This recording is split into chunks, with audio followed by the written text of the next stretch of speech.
भागवत के 8वें स्कंद में वासना के विनाश करने के लिए उपाय बताए गए हैं। वासना का विनाश कैसे हो, क्योंकि सभी मुसीबतों की जड़ अगर कुछ है तो ये वासना है, जिसको कहते डिजायर, इच्छाएं। सभी मुसीबतों की जड़ है ये वासना। ये व्यक्ति को बहुत दूर तक, नरक तक लेके जाती है,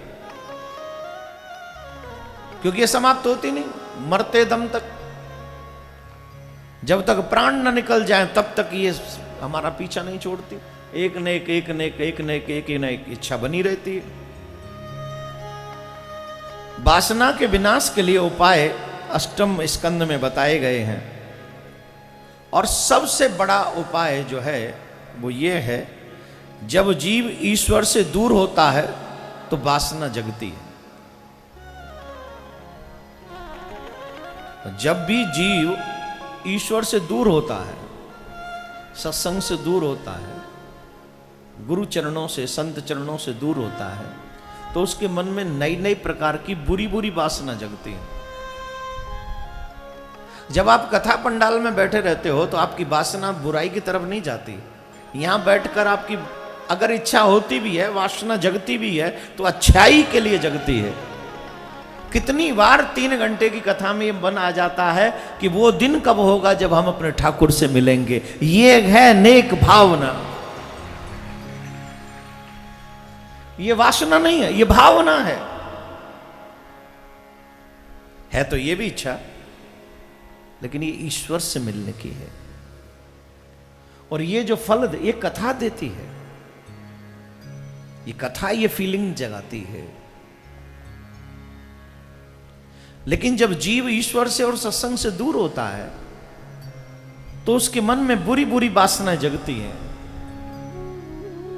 बहुत बड़ी विचित्र जो वासनाएं हैं वो जीव को और नरक की द्वार की तरफ लेकर चलती है। इसीलिए जीव को नित्य निरंतर अपने अपने आराध्य का नाम स्मरण करते रहना चाहिए। जैसे हम लोग कोशिश करते रहते हैं संसार को खुश कैसे किया जाए, प्रसन्न कैसे किया जाए, वैसे कोशिश करते रहे ईश्वर को प्रसन्न कैसे किया। जग भूलो, सब भूलो, हरि नाम न भूलो। कुछ भी भूल जाओ पर भगवान को मत भूलो। हमेशा सतत हरि स्मरण करने की आदत डालनी चाहिए। जब आदत ऐसी डालोगे कि सतत हरि स्मरण करते रहोगे तो वासना वो जागेगी नहीं। हृदय में हमेशा राम का वास होगा तो वह काम वासना हो ही नहीं सकेगी।